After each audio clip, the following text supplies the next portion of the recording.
Metro on WDET. I'm Robin Vincent. We begin today with your pocketbook. It's feeling lighter for some of us. The economy has undergone many drastic changes over the years. If you're a millennial, change and chaos are pretty much all you've known. The pandemic hit, causing many to stay at home and others to risk their health at work. Then, inflation deepened. President Trump enacted tariffs. And now, the U.S. and Israel are at war with Iran. It's hard to gauge all the consequences of this latest shock, but it's a continuation of one consistent thing: uncertainty. Rising gas prices and supply chain disruptions are now among the challenges small businesses must navigate. It might be why over half of small business owners in Michigan say they're making operational changes to prepare for a recession. That's according to a recent survey. So which small businesses are hit hardest by the war in Iran and its disruptions? And what could make them more resilient in the face of chaos? To discuss all this, we have Mark Lee with us. He's the president and CEO of the Lee Group, where he consults with small businesses across Southeast Michigan. Mark, welcome back. Thank you, Robin. Good to see you. So, as I mentioned, as you know, America and Israel are at war against Iran. Energy and fuel costs are going up. You've come on the show and said that businesses are feeling uncertainty, especially because of things like tariffs. I wonder if you could talk about what that uncertainty looks like right now. Yeah, that's a great question. And again, thanks for having me. Uncertainty looks like a lot of exactly what the word means, uncertainty. Businesses are grappling with these high costs. And what that simply means is, the cost to deliver the goods have increased. The cost to certainly pay for the food has increased. And so what businesses are beginning to grapple with is, what do we do in terms of the increase in cost? Should I absorb that cost as a small business or as a business owner? Should I pass it on, for example, to my customers? Now, up until this point, businesses have been somewhat resilient. And what I mean by that is some have made the decision to try and eat the cost because they have built a relationship with the client or the customer, and they don't want to pass that cost on to them because they might say, hey, again, you've trusted us, I want to continue to have that relationship with you. Now what we're starting to see is a trend towards more businesses beginning to pass that cost on. And that's where that uncertainty is do I eat that cost? Do I pass it on to the customer? What's the risk if I do pass it on to the customer? The types of industries, to your point, that are being impacted right now: one, the manufacturing sector that we're here in Detroit, we see it firsthand. Two, the restaurant industry is being impacted significantly because someone has to pay that transportation cost, if you will, to get the food from the distribution center to the restaurant. Three, service industries are being impacted to a lesser extent, but they're still being impacted. Why? Because, again, anything that has gasoline or transportation costs affiliated with it, there's an increase in terms of that cost being passed on. So even in the service industry, hey, if I got to drive somewhere, there's an increase in gas. And so what do I do that? Do I pass it on to my customers? Do I eat that cost? So the long and short is saying several industries are being impacted, and uncertainty is a major part of this. Okay, so Mark, if I'm hearing you right, previously, small businesses were saying, we're going to try and shoulder the cost. We don't want to turn away our customers. We don't want to lose folks that we've built relationships with. We want to see if we can weather the storm. But now things are getting to a point of desperation, and more small businesses are saying, I have to do it. I have to pass these higher costs onto my customers now. That's exactly right. So let's unpack that even further. A larger business has cash reserves in the bank, for lack of a better phrase. So a larger business or organization can eat that cost, right? Think big three. Think the larger organizations out there, the Amazons of the world, for example. A smaller business does not have that same level of resources. And so the average small business in Detroit, and particularly the average small minority-owned business, has less than $15,000 in capital reserves in the bank. That's enough to get you through 2 weeks. So let that sink in. So now all of a sudden, if my revenue is tight, my cost continues to increase, the small business owner is saying, I got to make a decision. I could probably survive another 2 weeks, but eventually I want to have to make a decision. And if I don't pass that cost on to the customer, that means I have to eat the cost. So therefore, they become that much more at risk, and chances of them going out of business may increase. I mean, look at the number of restaurants in Detroit the last month. Some well-known brands have not made it. And if you go back and look at their rationale on the Facebook pages, they're saying, due to the increase in cost, right, we can't afford to stay in business. So that's what we're beginning to see right now. So yeah, it is a choice they have to make. Mark, you're describing a climate for small businesses and the local economy that is increasingly sounding dire. I mean, it's sounding impossible for some local business owners. What kinds of suggestions do you have right now for small businesses that are struggling? How are you working right now to uplift the folks that you're talking to who are saying, like, I might have to call it quits? And let me say, I don't want to say it's dire yet. Okay. All right. Not yet. Not yet, but let me just say, we're becoming more realistic. And what we're beginning to see is the effects of inflation. We're beginning to see the effects of the gas prices. We're beginning to see the effects of the war, of the conflict, if you will. So I don't want to say it's dire, but I'm telling you, when I'm suggesting we're starting to see the tentacles extending to our economy right now. And so if I were to advise, and I do advise small businesses, this is what you need to do, I would recommend at this point you should do. One is look at your financials with a fine-tooth comb. I mean, go through them. Don't wait monthly. Don't do it bi-weekly. Do it weekly. Look at your financials. See what you're pulling in from a business perspective. Number two is look at your cost structure and think about whether or not, if you have to cut costs, where do you cut them? If you have to maintain your cost level, how is that going to impact your revenue stream? Number three is look for partnerships. Partner with other small businesses, partner with other suppliers, because the supply chain management structure is being impacted as well. So you may want to think about other suppliers that you can work with. Number four is be very transparent with your customers, your clients, your vendors. Don't hold anything back. As customers, you want to know, just be honest with me. So I would encourage businesses to be honest with their client bases as well.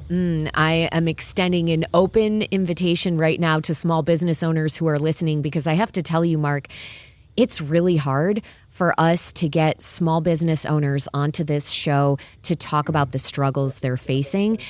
I get the sense that they're worried it's going to be bad publicity for them, and that if their customers know that they're struggling, it's going to reflect poorly on them. And what you're saying is that transparency right now, letting us know, letting the community know that you're struggling, is actually one of the greatest defenses you have in this moment. Absolutely. Let people know. Here's why. People are forgiving people. If we find out a business is being challenged, you and I chatted before, I encourage people to get out there and shop local. If you are a business, swallow your pride. Swallow your pride and let people know that I need business. I need your support. It's okay to come in and support my business, because quite frankly, if you don't let them know, them being defined as the customers, they're not going to come in and support you. And people do really, and I really believe this, Robin, people want to support their small businesses because they're economic generators. They supply resources to their local economies, their local neighborhoods. So you have to let people know that, hey, I want you to come in. It's okay to be transparent and be honest with them. Of course, not everyone is being hit as hard as we're talking about, Mark. And I'm thinking about the stock market, actually, which continues to improve despite the war.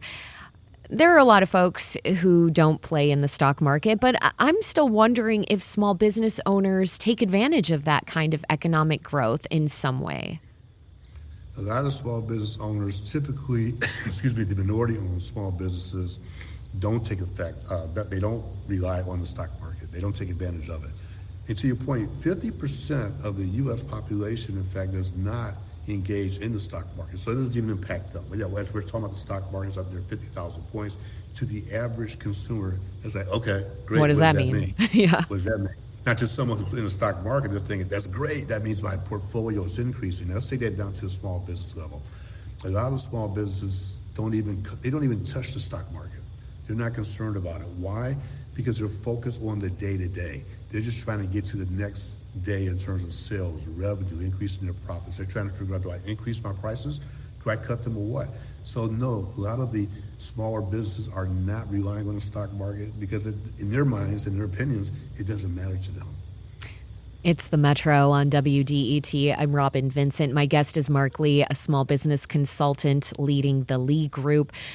We're discussing rising fuel costs, supply chain disruptions, and other challenges of this moment and how they're affecting our small local businesses and the local economy more broadly. Mark, you often discuss the need for small business owners to keep adapting to market and customer demands. I mean, that is already an overarching theme of today's discussion. I want to play some tape of Maria Attar. She's the co-owner of Dawood Boutique. It's a clothing store in Grosse Pointe. She's speaking with CBS Detroit about how she stayed in business for over 6 decades. The secret is always reinventing yourself. The minute you get comfortable and the minute you think you're on autopilot, you got to change it up.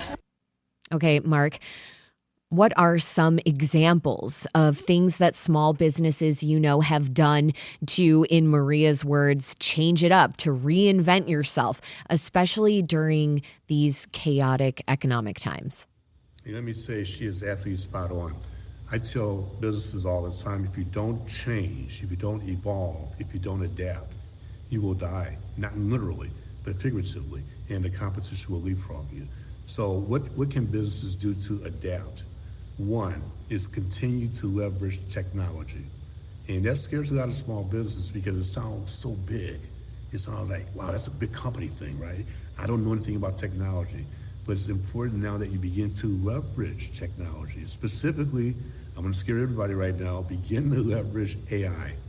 Leverage artificial intelligence, because artificial intelligence, for example, can help you run your business in a cost-effective manner, right? A lot of times the task that's being done by AI, by humans, can also be done by AI. I'm not suggesting to replace your employees. I'm just simply saying to continue to leverage, continue to introduce new ideas, right? New products, new services. The beauty of being a small business owner, it doesn't take a long time to introduce new ideas. I've worked in large corporations for a long time. There's a long-standing new product development process. A long time, you have 6 months to introduce a new product. As a small business owner, you can introduce something in a matter of days. So use that flexibility and that adaptability to certainly maintain that relationship with the customer. And again, one more time, always communicate. Always communicate. Leverage social media and other forms of communication to be transparent. Okay, Mark, when you say you're going to scare folks by invoking AI and the need for small businesses to utilize it, I'm wondering what the reluctance is that you're hearing from small business owners. Is it just the fear of the unknown? I think you hit the nail on the head. It's the fear of the unknown. I have talked to small businesses in the last several weeks who are still afraid to use technology. They're just not comfortable with it. And so a lot of times it's the lack of awareness.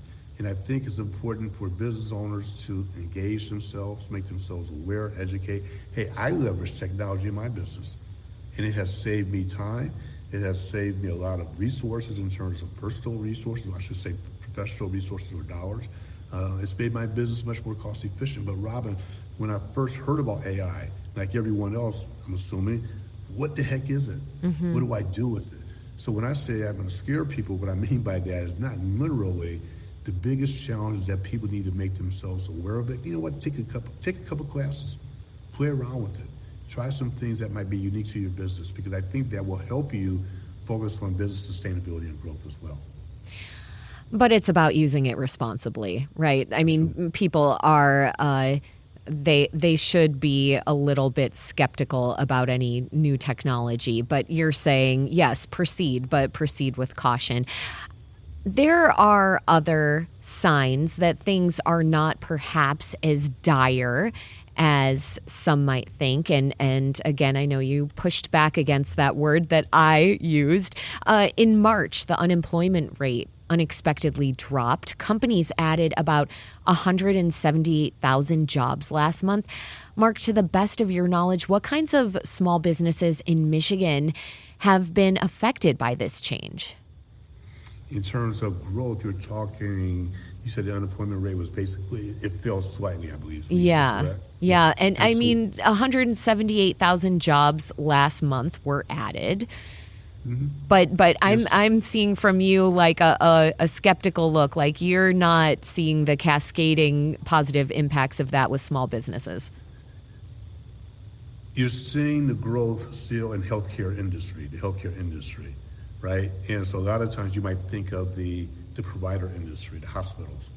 I'm not being skeptical, but again, I think the data that's good news that the economy continues to grow in terms of the unemployment rate continues to drop. But I think that a lot of small businesses, it's not cascading down to them. They're not seeing it. And I think that's where there's the gap. We're hearing the national data, 4.3%, whatever it might be in the state of Michigan or across the country. But the reality is to the average business owner, they're not seeing it. And somehow that gap has to close. So what the industry is being impacted. Healthcare continues to grow. Technology continues to grow. And I think if you're a small business owner in those two areas, you are experiencing growth. I think if you're a supplier in the manufacturing industry, it's still a challenge. So I hope and pray that the economy continues to extend and grow. We need that right now. But the reality is, again, Robin, there's still a gap between the numbers that are being reported and those businesses that are on the streets at the grassroots level. The grassroots level, if I can talk right now. Mark, in the last 30 seconds that we have here, in the long term, folks think that things could go back to normal. If this war continues, though, for, say, 3 more months or longer, how bad will things get for small businesses in this area? Again, we only have about 30 seconds. Bottom line is, if this goes beyond 3 to 6 months, it's going to be that much more challenging. And this might be, I hate to say it, I'm not being the pessimist this morning, I'm being realistic. This could be the new normal at the end of the day. So you want to get this resolved as soon as possible, like within the next 3 to 6 months if possible. If not, we're going to have some structural changes to the economy. Okay, so you're saying to small businesses to be meticulous with your finances. I'm also taking that to heart, Mark Lee. Mark is the president and CEO of the Lee Group, where he consults with small businesses across Southeast Michigan. Mark, as always, thanks for joining us. Thank you, Robin. I appreciate it.